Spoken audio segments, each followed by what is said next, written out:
First Contact's price. The Nexari Collective had mapped 1,000 worlds, catalogued 1,000,000 species, and found none worthy of true concern. Their crystalline vessels, powered by harvested stellar energy, had crossed the galaxy's spiral arms with impunity. They were the shepherds of evolution, the arbiters of civilization's progress, and they had just made their greatest mistake. High Commander Ixal stood before the Great Council's projection, their crystalline forms shimming with disapproval. Preliminary scans show a Level 2 civilization, Council members. The species calls themselves humans. They've barely touched their moon. Their atmosphere is thick with primitive combustion byproducts, and their primary communication methods rely on crude electromagnetic waves. The Council's leading voice, a being of pure light and crystal, pulsed with dismissive energy. Then why, High Commander, have you requested an emergency session? Ixal's form flickered with uncertainty. Because they noticed us, Council members. Despite our quantum masking fields, despite our temporal distortion shields, they detected our presence at the edge of their solar system. No Level 2 civilization should possess such capability. Silence fell across the council chamber. It was First Speaker Luminara who finally responded, her crystalline form pulsing with concern. Impossible. Our masking technology is beyond even Level 4 civilizations. Perhaps it was a malfunction. Ixal projected the sensor logs. No malfunction. They not only detected us but sent us this. The projection shifted to show a simple text message, broadcast on all frequencies. Welcome to Sol. Please identify yourself. This system is protected under Guardian Protocol Alpha. The council chambers erupted in discussions, their crystalline forms creating a symphony of light and sound. Guardian Protocol. Protected. Such concepts from a supposedly primitive species were troubling. There's more, Ixal continued. When we didn't respond, they activated something. Our sensors initially couldn't classify it, but we've now confirmed it's a quantum defense grid. The entire solar system is surrounded by interconnected quantum nodes, each capable of generating localized spacetime distortions. First Speaker Luminara's form darkened. They've weaponized quantum mechanics. At Level 2. Yes, and in a way we've never seen before. They're not using standard quantum principles. They've somehow merged quantum mechanics with artificial intelligence and human neural patterns. It's elegant, unpredictable, dangerous. The Council's dismissiveness had transformed into grave concern. A Level 2 civilization shouldn't have such capabilities. It violated every known pattern of technological progression. Yet here was evidence that humans had not only mastered quantum mechanics, but had developed it in ways the Nexari had never considered. We must know more, First Speaker Luminara declared. Send in the probe fleet, full defensive capabilities. If they truly possess such technology, we must understand how and why. Ixal's form dimmed slightly. Already done, First Speaker. We sent 3 probe ships. None returned. The quantum grid didn't just destroy them, it absorbed them. Somehow, the humans have created a defense system that learns from every encounter, adapting and evolving in real time. The council chamber fell into absolute silence. Finally, First Speaker Luminara spoke, her tone carrying the weight of centuries of experience. Then we face a choice. Do we engage this species and risk confrontation with an adversary whose capabilities we cannot predict? Or do we withdraw and allow a potentially unstable species to continue developing technologies that challenge our understanding of the universe? Before anyone could respond, a new message appeared in their communications array. The humans had found a way to breach their secure quantum network. The message was simple but changed everything. We know you're watching. We know you're afraid. You should be.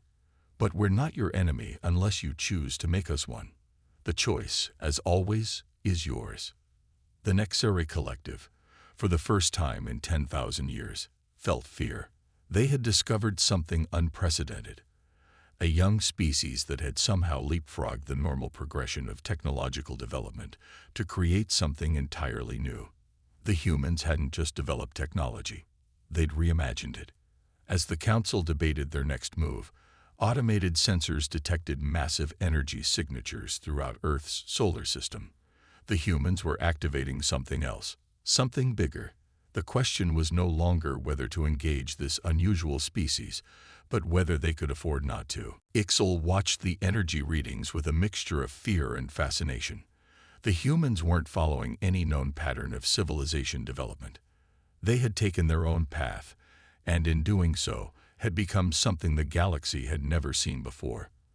The price of first contact, it seemed, would be the shattering of everything the Nexeri thought they knew about the evolution of intelligent life. The Guardian Protocol. Dr. Sarah Chen stood before the holographic display of Sol's defense grid, watching the quantum nodes pulse with activity. Each node represented years of research, countless failures, and humanity's greatest achievement: the merging of human consciousness with quantum computing. Status report. She called out to the room filled with both human operators and AI interfaces. Guardian nodes are tracking 372 alien vessels at the system's edge, responded Marcus, her AI assistant. They're maintaining position, but their energy signatures suggest they're preparing for something big. Sarah nodded, studying the tactical display. The Nexeri fleet had grown over the past week, their crystalline ships gathering like ice formations at the edge of human space.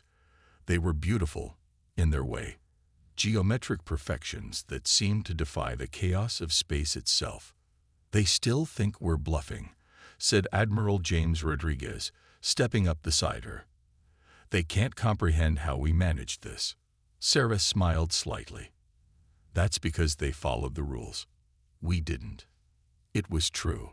While other civilizations developed their technology in predictable stages, mastering atomic energy, then achieving faster-than-light travel, then discovering quantum mechanics, humanity had taken a different approach. They'd developed quantum technology first, driven by the desperate need to defend themselves against any potential threat from the stars. Guardian Node 47 reporting anomalous activity, Marcus announced suddenly. The Nexeri are attempting to probe the quantum field with some kind of temporal scanner. Sarah's fingers danced across the holographic controls. "Let's show them why that's a bad idea. Initialize Protocol Omega." Across the solar system, the quantum defense grid shifted. Each node began generating microscopic singularities, creating a web of interconnected space-time distortions. The Nexeri temporal scanner hit this web and transformed. "They're pulling back," Admiral Rodriguez observed.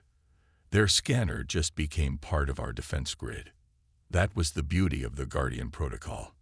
It didn't just destroy incoming threats, it absorbed them, learned from them, and evolved. Every attack made it stronger, more adaptive, more unpredictable. "New transmission from the Nexeri fleet," Marcus reported. "They're requesting dialogue." Sarah exchanged glances with the Admiral. This was new. The Nexeri had spent the past week trying to breach their defenses, each attempt more sophisticated than the last. Now they wanted to talk. "Put them through," Admiral Rodriguez commanded. "Full quantum encryption." The holographic display shifted, revealing the crystalline form of High Commander Ixal. Even through the projection, the alien's confusion was palpable. "How?" Ixal's voice resonated through the command center. "How did you achieve this level of quantum manipulation without first mastering basic spaceflight?" Sarah stepped forward. "Because we had to. We detected your civilization's signals decades ago. We knew we weren't alone, knew we weren't ready. So we chose to focus all our resources on defense before expansion." "But that's not how evolution works," Ixal protested. "Species must progress through natural technological stages." "Says who?" Admiral Rodriguez interrupted. "Those are your rules, not ours. Humanity has never been good at following predetermined paths." The quantum grid pulsed again, this time detecting energy buildup in the Nexeri fleet. They were charging weapons. "I wouldn't," Sarah warned. The Guardian Protocol doesn't distinguish between scanners and weapons. It will absorb your energy signatures and add them to its defensive capabilities. Do you really want to make our defense system even stronger? Ixal's form flickered with what might have been frustration. You're forcing us to reevaluate everything we thought we knew about civilizational development. This is unprecedented. Get used to it, Sarah replied. Humanity has a habit of doing the unprecedented. Now, shall we discuss terms for peaceful coexistence, or would you prefer to continue testing our defenses? The command center fell silent as they awaited the necessary response. The quantum grid hummed quietly, its nodes glowing with potential energy, ready to absorb any threat, adapt to any attack. It was humanity's shield, their greatest achievement, and a testament to their unique approach to survival. First Speaker Luminara's form pulsed with decision. The collective accepts your proposal. Let this mark the beginning of a new era, one where perfection and adaptation walk hand in hand. As Sarah looked out over the assembled representatives, she felt a surge of pride through her neural link. Humanity had done more than survive their first contact with alien civilization. They had changed it forever. Not through force or superiority, but through their willingness to imagine different possibilities. There's an old Earth saying, she addressed the forum. The only constant is change. We didn't break your rules of technological progression. We just proved that there are infinite paths to the future. And now we'll walk those paths together. Above the crystalline spires of Nexus Prime, the quantum-duplicated human fleet shimmered in the alien sunlight, a testament to humanity's unique path among the stars. They had turned their greatest weakness, their technological inferiority, into their greatest strength, proving that sometimes the best way forward is the path that no one else can see. The galaxy would never be the same, and that, perhaps, was humanity's greatest gift of all. The end. This is impossible. Ixal's voice was barely a whisper. You can't. This level of quantum manipulation would require. It requires something you don't have. Admiral Rodriguez transmitted. Human intuition combined with quantum computing. We don't just use technology. We merge with it, become part of it. That's what you never understood about us. The frozen Nexari fleet hung in space like an art installation, a monument to the danger of underestimating humanity. Through the neural link, Sarah could sense the strain on the operators. They couldn't maintain this level of integration for long. You have a choice, she transmitted to Ixal. Withdraw your forces and honor the peace agreement, or we'll be forced to show you what else we can do. And trust me, you don't want to see that. The counterstrike. The Nexari retreat should have been a victory. Instead, it became the catalyst for humanity's most ambitious gambit yet. Sarah stood in the observation deck of the ESS Helios, Earth's first neural integrated starship, watching the quantum drive cores pulse with consciousness-enhanced energy. Below her, Earth grew smaller, a blue marble suspended in the void. They were making history. The first human vessel to deliberately leave the safety of the Guardian Protocol's protection. Neural integration at optimal levels, Marcus reported. The ship is happy, Dr. Chen. Sarah smiled. The Helios wasn't just a ship, it was a living thing, in its way. Like the quantum defense grid, it was powered by a merger of human consciousness and advanced technology. But unlike the grid, the Helios had been designed specifically for this integration. It didn't just accept human neural patterns, it craved them. Status report from the fleet. Admiral Rodriguez asked from his command chair, neural interfaces gleaming at his temples. All ships reporting ready, Sarah replied, feeling the data flow through her neural link. The Artemis, the Hyperion, and the Prometheus are all showing green across all systems. The neural nets are stable. Humanity's first space fleet consisted of just 4 ships. To any other civilization, it would have seemed laughably small. But these weren't ordinary vessels. Each ship was a quantum computer merged with human consciousness, capable of manipulating space-time itself. The Nexari have detected us, Marcus announced. Long-range sensors show their fleet regrouping at the edge of the Kuiper Belt. 97 vessels, including what appears to be their flagship. Sarah exchanged glances with the admiral. This was what they had been waiting for. The Nexari had withdrawn their advance force, but everyone knew they would return with reinforcements. Now humanity would show them why that was a mistake. All ships, initiate Protocol Omega, Admiral Rodriguez commanded. Let's show them what these ships can really do. The neural interface hummed as Sarah merged more deeply with the Helios' systems. She could feel the other ships too, their crews joining into a unified consciousness. This was humanity's true strength, not just their technology, but their ability to work together, to merge their minds and talents into something greater than the sum of its parts. The quantum drives engaged and reality shifted. The human fleet didn't just move through space. They moved through possibility itself. The Nexari sensors would show them in 1,000 different locations simultaneously, each one equally real and equally false. Fascinating. High Commander Ixel's voice came through the quantum comm. You've weaponized quantum uncertainty itself, but surely you don't think 4 ships can stand against our fleet. 4 ships, Sarah replied, allowing herself a small smile. Look again. The human fleet's quantum state collapsed, not into a single reality, but into dozens. Each ship had created multiple quantum duplicates of itself, each one as real as the original. The Nexari sensors now showed not 4 ships, but 40. Impossible. Ixel's crystalline form flickered with agitation. You can't maintain that many quantum duplicates. The energy requirements alone. That's because you're thinking like a machine, Admiral Rodriguez interrupted. Your ships are perfect, but they're limited by their programming.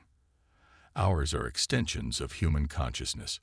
We don't follow your rules of what's possible. The battle that followed would be studied by alien civilizations for centuries to come. The Nexari fleet, for all its technological superiority, found itself facing an enemy that didn't just break the laws of physics, it rewrote them. The human ships danced through quantum possibilities, their neural integrated crews working in perfect harmony. When the Nexari fired their weapons, the human ships would shift between quantum states, letting the energy pass harmlessly through probability itself. When they launched their own attacks, they struck from multiple realities simultaneously, overwhelming the crystalline ship's perfect but predictable defenses. You don't understand what you're dealing with, Sarah transmitted to the increasingly desperate Nexari commander. These ships aren't just machines we control. They're part of us. Every crew member, every consciousness linked into the neural net, adds their creativity, their intuition, their humanity to the whole. The Nexari flagship, its crystalline surface cracked and dulled, began to retreat. Around it, the remainder of their once proud fleet followed suit, their perfect formation broken, their confidence shattered. This isn't the end. Ixel's voice carried both fear and fascination. The collective will not accept this level of technological aberration. You're breaking everything we thought we knew about the natural order of civilization's progress. Good, Admiral Rodriguez replied. It's about time someone did. Evolution's edge. The Nexari collective's response came 3 months after their fleet's retreat, not with weapons or threats, but with something far more surprising. An invitation. Sarah stood before the crystalline spires of the collective's central forum on Nexus Prime, the first human to ever set foot on the ancient civilization's homeworld. Through her neural interface, she could sense the quantum fluctuations that permeated the entire planet, a technology both familiar and alien. Your presence here violates every protocol we have maintained for 50,000 years. First Speaker Luminara announced, her crystalline form casting rainbow refractions across the forum. And yet, we find ourselves with no choice but to adapt. Perhaps that is your species' greatest gift to the galaxy. The forum was packed with representatives from dozens of civilizations, all drawn by news of the species that had defied the natural order of technological progression. Sarah could feel their curiosity, their fear, and their fascination through the quantum fields that connected all things. "We didn't set out to violate your protocols," Sarah responded, her words translated perfectly by the neural interface. "We simply did what humanity has always done. We adapted to survive. When we detected your signals and realized we weren't alone, we didn't follow the expected path of space exploration first. We looked at our weaknesses and found a way to turn them into strengths." High Commander Ixel, now serving as Earth's liaison to the collective, moved forward. "You merged consciousness with quantum computing because you couldn't match our traditional technology. But in doing so, you created something entirely new, a hybrid of organic intuition and quantum manipulation that even we don't fully understand." "Understanding isn't always necessary for acceptance," Sarah replied. "That's another human trait. We're comfortable with uncertainty, with contradiction. It's what allowed us to merge our minds with machines without losing our humanity." The forum erupted in discussion, countless alien voices debating the implications. Through her neural link, Sarah could sense the Helios in orbit above, its quantum-duplicated fleet maintaining a protective watch. They weren't taking any chances, even here. First Speaker Luminara raised her crystalline appendages for silence. "The question before us is not whether to accept Earth into the galactic community. They have earned that right through their innovations. The question is, what happens next? Humanity has proven that our understanding of technological progression is flawed. How do we adapt to this new reality?" Sarah stepped forward, activating a holographic display through her neural interface. "We have a proposal. Earth's quantum integration technology represents a new path. Not better than yours, just different. We're willing to share it, to help create a bridge between organic consciousness and quantum computing. But in return, we want access to your traditional technologies. Let us learn from each other. You would trust us with the power to merge consciousness with machines?" Ixel asked, his form flickering with surprise. "After we attempted to subjugate your world." "Trust is a choice," Sarah replied. "One humanity has learned to make even in the face of uncertainty. Your civilization has existed for 50,000 years because you found the perfect path. We survived because we were willing to try every path. Together, imagine what we could achieve." The forum fell silent as the implications sank in. Humanity wasn't just offering technology. They were offering a new way of thinking about evolution itself, a path that combined the Nexari's perfection with human adaptability. Finally, Ixel spoke. "The Nexari Collective requests formal diplomatic relations with Earth. We have much to learn from each other." Sarah smiled.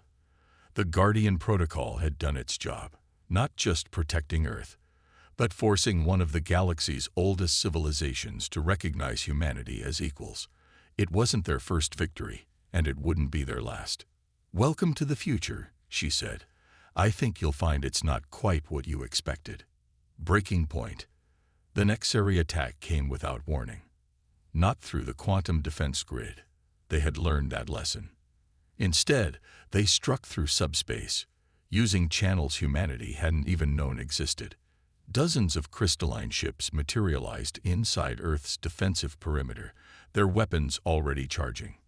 Multiple breaches detected. Marcus's usual calm voice carried an edge of urgency. They'd found a way to bypass the quantum nodes.